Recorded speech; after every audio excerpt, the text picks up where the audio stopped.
Hello, everyone, and welcome to our newest stream. We're back with Lindsay Wilson today, again, the IPV Assistance Program Coordinator at the VA Maryland Healthcare System. And today she is going to speak to us about RISE.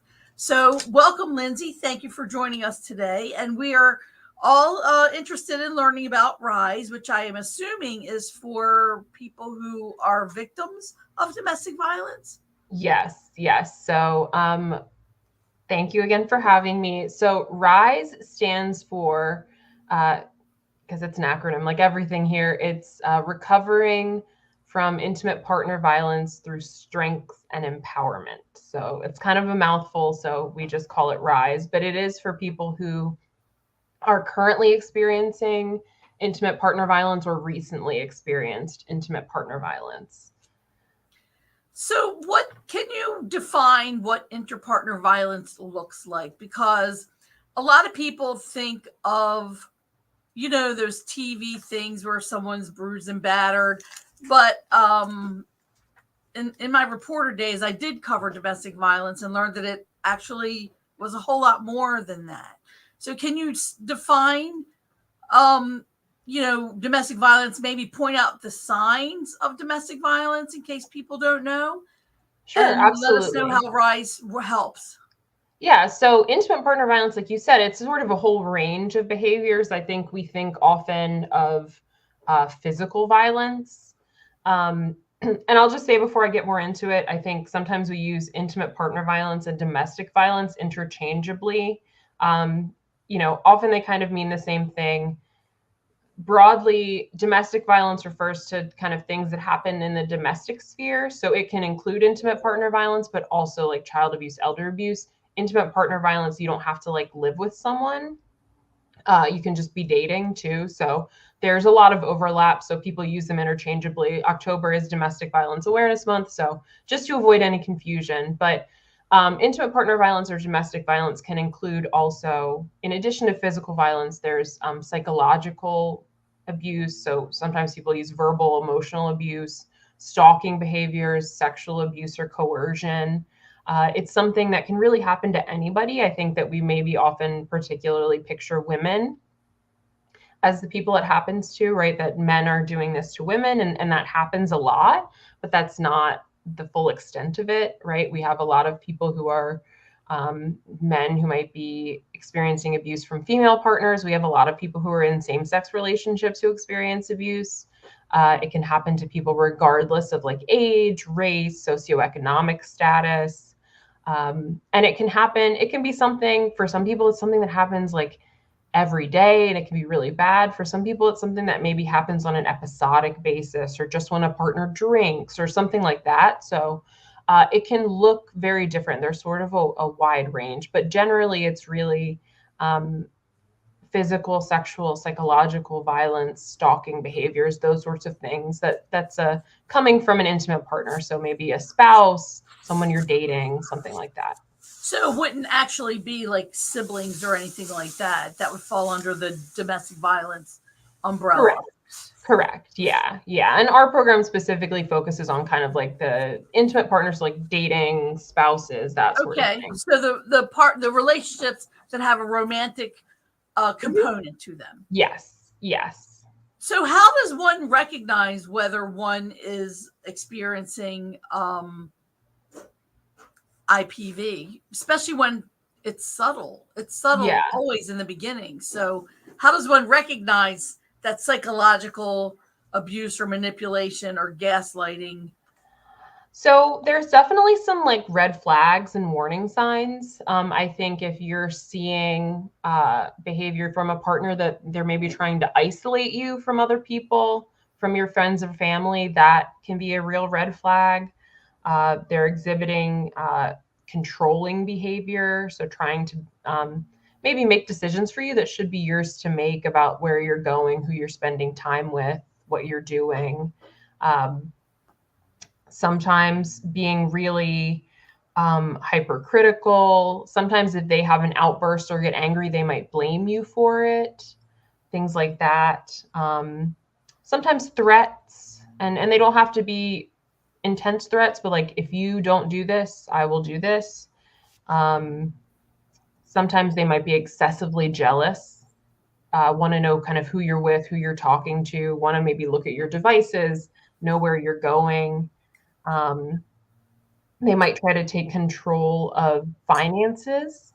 That can be a really difficult dynamic to maybe see at first and then get out of also, if that's something there.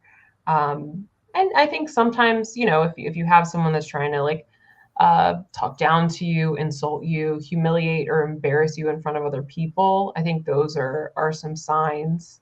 If you feel like you're being manipulated, maybe this person's not displaying remorse, right? Maybe they hurt your feelings or hurt you and they're not expressing remorse for it. That's something that you might want to be on the lookout for. And I think sometimes generally kind of, aggressive behavior, outbursts of anger, physical violence, even if it's maybe not directed at you, but sometimes it might be directed at like objects, especially maybe your objects. So I think things like that are things you can be on the lookout for sure. And so once people figure out, oh, this person is trying to control me, or this person is trying to get control of my finances, or this person is isolating, acting really weird when I want to see my parents or siblings or spend time with my sister or brother, what can people do? And I'm guessing this is where RISE steps in. Yeah. So RISE can definitely be something to help. I think our program generally can help with this because we want to help make sure people are connected to whatever resources that they need and do safety planning. Sometimes I think it might be a sort of widely known fact that leaving an abusive relationship can be one of the most dangerous times. So we can talk about how to do that safely. Even if you don't do RISE. RISE, I think, is really helpful when people are kind of struggling a little bit with what they want to do, because we know that being in a relationship where there's abuse can be really like disempowering, right? Because the other person is trying to take control and make decisions for you, and it can be hard to like come out of that a little bit. So RISE aims to try to, kind of put the ball back in your court, help you figure out what your goals are, what are things that you really want to work toward, and then take the steps to do that. So what does being a participant in the RISE program actually look like? Do you meet regularly? Is it virtual? Do you have homework? Do you give your participants homework? Like, what does it look like?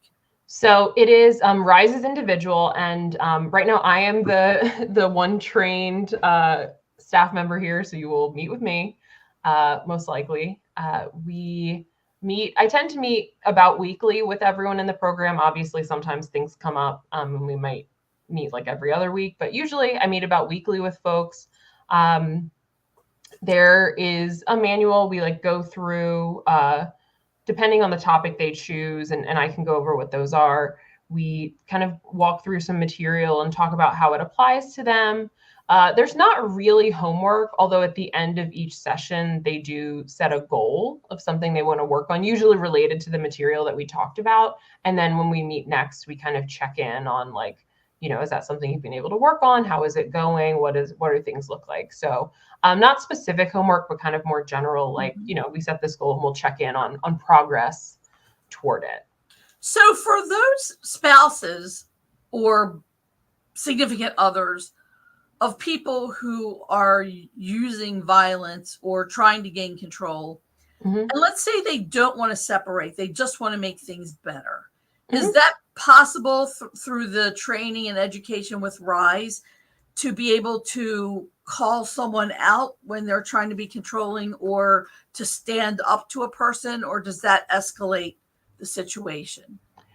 Well, I think what it looks like specifically might depend on the specific relationship, but I think that you can do RISE if you want to remain in your relationship. You don't have to like want to be leaving. And I think that some of the skills are useful. Like I'm working with veterans who are still in relationships, and in one of the sessions we talk about assertive communication. And I know one of the veterans I've been working with has been finding it helpful to be able to communicate more assertively because, she's usually more passive. And also, I think, there is not an excuse for another person to behave in an abusive way towards you. But also, if you don't communicate assertively, sometimes that can make it hard for your partner to kind of know what's going on and to know how to respond. Especially if you communicate aggressively, that makes people defensive. So I think that, you can pick up some skills in Rise and a sense of empowerment that does allow you to communicate more effectively in your relationship in a way that can maybe adjust the dynamic. Certainly, obviously, there are things on the other side to work on too. But so far, I think, people can find it helpful. And maybe ultimately through working through this, they decide that maybe this isn't the relationship for them. But, it does give you some skills to kind of take steps for sure. So can you show us, the people who are watching, the difference between assertive communication and aggressive communication? Because a lot of people mistake the word aggressive and assertive to mean the same thing, and they really do not. So can you demonstrate what the difference is? Absolutely. And I think too, I will also say, I think sometimes like the isms come to play in that. I think sometimes when women are assertive, it's interpreted as aggressive, and particularly like women of color. So I think that's an important one to, just like recognize. The main kind of overall difference is that, an assertive message, you want to get your point across, express your feelings and concerns, but in a way that's respectful, that allows for the other person to kind of have some space to communicate. And aggressive communication is sort of the opposite, right? You're getting your point across, but you're doing it in a way that does not allow the other person to get their point across. So let's say hypothetically, you are upset with your partner for leaving their clothes on the floor instead of putting them in the hamper. If you're going to be aggressive, you might say, "You are such a slob and you are making our house dirty, leaving your clothes all over the floor. What is wrong with you?" That's aggressive. It's insulting. It's a lot of you. If you want to be assertive, you can say, like, "I feel frustrated when I come home and there are clothes on the floor. I would really like it if you put them in the hamper." It's a lot of I statements. Yes. No blaming. Yes, that's sort of kind of a main piece of like assertive communication is starting with the I statement. Certainly not every I statement is like a perfect assertive message, but it's important to kind of start from a place of like, this is how I feel about the situation. Because that's something that you want to communicate with your partner, how you feel about things. And I think sometimes we get in a situation where we think that like how we feel is like the objective truth. And it actually isn't, right? Like we feel the way we feel about things because of who we are, about things we've been through, right? Like clothes laying down doesn't bother me as much, but it might really be annoying for other people, right? So it's important to start with that I feel this way about this, because it helps our partner kind of understand where we're coming from, and it doesn't put them on the defense necessarily, right? Because if you there's start no with you, insulting, you're not calling anybody a name. Like if you're like you, then the person's like, well, hold up, like that kind of puts people on the defense. And starting with like, hey, here's how I feel about the situation. Can we do this? That opens up for a little bit more constructive dialogue from there. And obviously, that's an example, but that's kind of the general feel of it. No, I get it. So now let's talk about safety planning, because I think that may look different for each person depending on needs, whether or not there's children or pets involved, whether or not the person's pregnant or needs meds, or meds are being delivered. So what does that look like? Can you talk about how people who are in how Rise helps people get to the point of safety planning? Yes. So Rise, I will say we start every session with a safety check-in. And one of the modules of RISE, and I'll go through them after all 7 of them, but safety planning is one of the first modules. And it's really just like a guided kind of talk through of a safety plan. And you alluded to it, but a safety plan for intimate partner violence looks different for everyone. So we might be making a safety plan for you staying in the relationship, and we're talking about how to keep yourself safe if there are moments of escalation of conflict. We might be talking about you leaving. So then we're talking about how to do that safely, because like I said, that can be a really difficult time. We might be talking about safety. Maybe you've left the relationship, but this person is still engaging with you, or you share children, or there's still some level of contact. So we can talk about safety in that context. And again, like you said, this doesn't just include your physical safety, but like your pets, your children. We're looking at, technology is a big thing that we always have to talk about. We're thinking about like the physical layout of your home. If you're still in the relationship, like, are there ways you can get out? Are there maybe rooms you should avoid if conflict is escalating? Like, for example, usually the kitchen is not a great place to be, because there's a lot of things, unfortunately, that are dangerous in the kitchen. You maybe want to be in a room that you can get out of. So depending on the particular circumstances that the person finds themselves in, what safety looks like for them, and then how we can kind of best achieve that. So a lot of people who may want to leave do not want to, they may want to leave, but they feel stymied because they do have a pet. Especially people who are childless and the pet is like the child figure. Does RISE help people navigate a situation where there's another living being that is, depending on the person who wants to leave, or maybe attached to the person using violence, and which itself might not be safe? So how does RISE approach that? Yeah, so RISE really, and I think it might be a good time to talk about like what how like a session goes. The idea really is like to meet you where you are and what you need. So like safety planning is one module of it. Resources and moving forward is another module of it. So there are kind of pieces where we touch on these things. So I will just say, so RISE, when I first meet with a person, we kind of start with an overview of what RISE is. And I get an overview from them of like what their situation is. So like what's going on. Are you still with this person? Are you leaving? Are you staying? What kind of abuse are we seeing in this relationship? We talk about self-efficacy as a concept. And what that means is sort of your belief in yourself that you can sort of navigate difficult situations. So that's something that we also check in about each time. We do a little, it's the general self-efficacy scale. So we do a little 10-question questionnaire at the beginning of every session to see where you are in terms of your self-efficacy. And we kind of track it over time. And usually, hopefully it's going up as we're kind of talking through these things.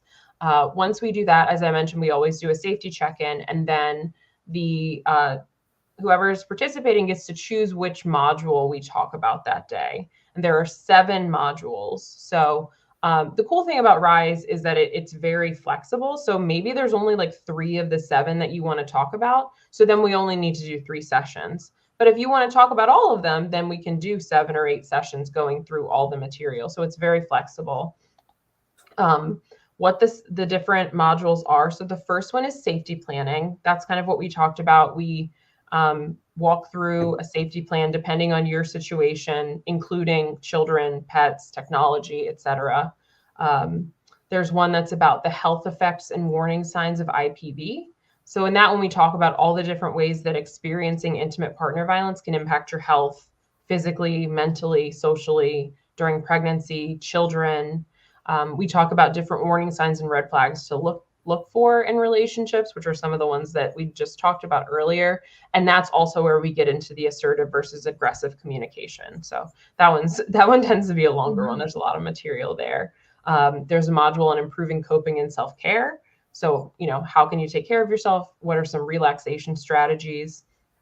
There's one about enhancing social support, because isolation is a big issue when you're experiencing intimate partner violence. So in that module, we talk about who you might want support from, how you can reach out to them, what kind of support you need from other folks. There's one about making difficult decisions. So we kind of talk through a decision if you want to make a change in your relationship. So for some people, it is, do I want to leave this relationship? And we kind of talk about, well, what would be the benefits of leaving, but also what are the benefits of staying, right? What am I, and then what would be the costs of leaving? What are the costs of staying? And that really helps people, I think through all sides of the issue, because usually we just do the pros and cons of like one side of it, but there's pros of staying or else you wouldn't stay. Well, So not all costs are tangible. I mean, right. some costs are, like you said, it might be physical or health wise or yeah. For some people, the cost is like, I'm anxious all the time, right? Mm-hmm. Like, so it's helpful for people when I've done that module with folks. I think it's helpful to sort of get all these things out and see them. And then, some are bigger costs or bigger benefits than other things, right? So then they can really just kind of look at it externally and think through it a little bit more. There is one about resources and moving forward. So we talk about resources. We also talk about kind of what people have accomplished up to that point, and also what are some potential barriers or issues they can foresee going forward, and how can we plan ahead to like address those. And then the last module is about sexual violence across the lifespan. And we talk about sexual violence, particularly different kinds of sexual violence or coercion people experience in the context of a relationship when there's IPV, and how that impacts them, and kind of how to cope with those things. So there's a lot of different topics, and you can see how they all kind of play into the situation. But so depending on what the participant picks, we sort of go through some material on that. We have a conversation about how it applies to them. And then we finish by identifying a goal that they want to work on. And like I said, usually it pertains to what topic we talked about, right? So if we talked about self-care, it's probably, self-care related. And then when we come back together, we'll check in about how that went. So I think what's been really interesting is that, people have very different situations, but can, choose the same module and get a different experience out of it. Or I have people who choose similar modules, and then it feels like their experience is very related. So it's been very nice for, people seem to really connect with the material so far since I've been doing it. So do you have any success stories where people either stayed or left, but because of RISE, they were able to have more agency with their own lives? Yeah, I've had a few people that have either, they've been kind of on the fence because they like have children, for example. They don't want to uproot their children. But I have one veteran who was able to leave to get her own place and move forward, and is, kind of trying to explore other relationships, taking care of like the legal aspect of ending that relationship. And it was interesting checking in with her later. Yeah. We had done that sort of pro and con list, and she, people are always ambivalent about it. It's hard, right? Because leaving doesn't automatically solve everything. And I encouraged her to look at it again. I sent it to her again, and I was like, look at what these things you were concerned about, and maybe this is something to reflect on now. So definitely there have been some people who, I've had people tell me that they definitely feel more empowered. You can see the self-efficacy score going up over time. So it's been really good. I met with a couple of people today for some RISE sessions, and people have found, just talking about like the assertive communication, being able to use that in their relationships has had like a direct effect they're seeing like in their communication. So definitely a lot of good feedback so far. I've only been doing it since like February of this year. So not even a whole year doing it. I'm on, I think, my 10th or 11th veteran going through it. But definitely a lot of good feedback so far. So does the RISE program work with other programs within the VA? Like, for instance, if a spouse chose to leave, and because of the financial control over assets, does the VA help? Like, maybe do you connect that veteran who is facing possible homelessness with the homeless outreach program? Like, how does RISE integrate with the other programs? Do you connect them as needed?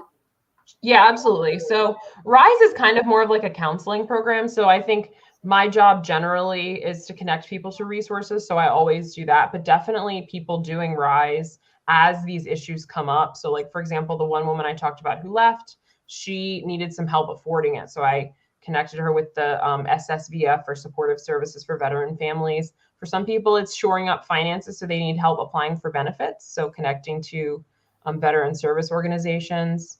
For other folks, it is identifying housing, so I connect them to homeless outreach or the CRRC. A lot of people that I'm seeing in Rise are also in their own other like ongoing therapy, or seeing a psychiatrist, like other kinds of forms of counseling. So this can be a good supplement, especially since it's shorter term, right? Usually 8 sessions is kind of the max. So it's been something that people can definitely do in conjunction with other therapeutic support and a lot of other resources within the VA, for sure. So it doesn't happen within a vacuum. It's firmly implanted or embedded in some other programs. So there's Yeah. actually nothing to lose for veterans who just want to learn how to have better relationships with people. So can people, even though, let's say could people join or be part of Rise if they don't have, like if their domestic violence situation is familial, like maybe with their parents or their siblings rather than with an like is there room for someone to learn how to be more assertive, because not all families are functional even before a person gets involved, and maybe because of that original birth family, it sort of sets them up for being in a relationship with that might have some IPV. So can you explain that a little? Like, Sure. I will say, I think generally the focus is on IPV. A lot of the people I see have experience of other types of abuse from their family or in the so it's not military. unfamiliar territory. Yes, yes. I will also say my general policy is like I'm not going to just shut down anyone. So I think, case by case, if someone has these concerns and they want to explore it, we can certainly have a conversation about it. But yeah, I think that it overlaps a lot. I think what we find, unfortunately, is that, when people have experienced abuse in one way, they can be more vulnerable to experiencing it in another way. And there's a lot of different pieces of it. I think sometimes it warps our sense of trust, it impacts our self-esteem, and then kind of, what we can, how we feel about ourselves and how we feel about like maybe the treatment we deserve. I think sometimes, like I said, trust is a big one. And I think not only trust of other people, but trust of ourselves. So maybe it's harder to recognize abuse. If you're used to abusive behavior and you're like, well, this is normal, right? This is okay.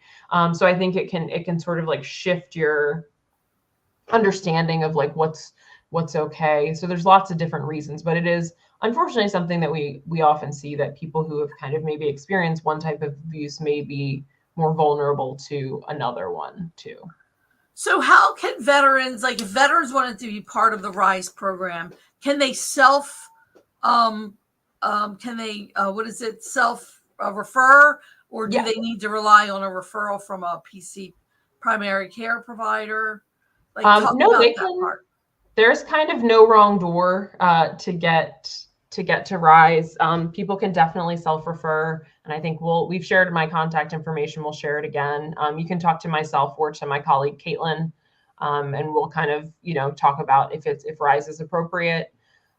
We get referrals from other providers here, whether they're mental health providers, primary care providers, etc. So, and sometimes people get referred to us for something else, and we just talk about RISE as an option, and it turns out to be maybe something people are interested in. So definitely kind of whatever. If you're experiencing intimate partner violence, it's definitely something that's an option for you.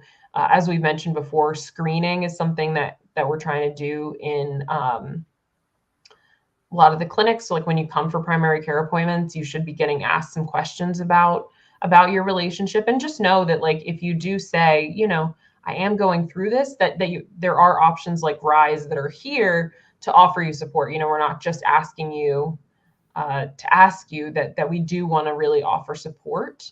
And so that's another way. If you say yes to some of these things on the screening questions, that can kind of generate a referral for us too.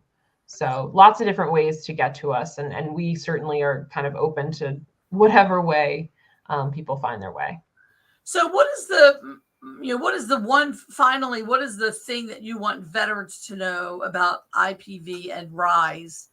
Like what is your biggest takeaway for them at this point about RISE, or being on the receiving end, or maybe feeling like they have no agency?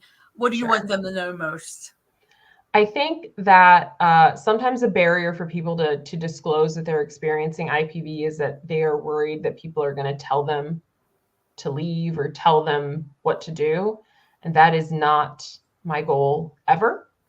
And particularly with RISE, it's really about helping you to identify what your goals are and what your needs are in your current situation, and then working with you on how to sort of move toward that in the best, safest way possible. So maybe you want to stay in the relationship and work on things. That's your prerogative, and I'm not going to argue with you about it. It is really about how can we help you do that in a way that's safe and that can feel better and more empowering for you. And if you want to leave, that's something that we'll work on too. It's really about meeting you where you are. I'm not here to tell you what to do. I'm sure many people have already been well-intentioned doing that. It's really just about meeting you where you are and helping you be safe and empowered as possible. So veterans, if you are out there experiencing some kind of IPV, whether it's gaslighting or emotional manipulation or anything, you know what you need to do. You need to call Lindsay in the RISE program, and the numbers are already in the comment section. So, Lindsay, I want to thank you so much for taking the time out of your day and explaining to us how the RISE program helps veterans who are on the receiving end of interpersonal violence.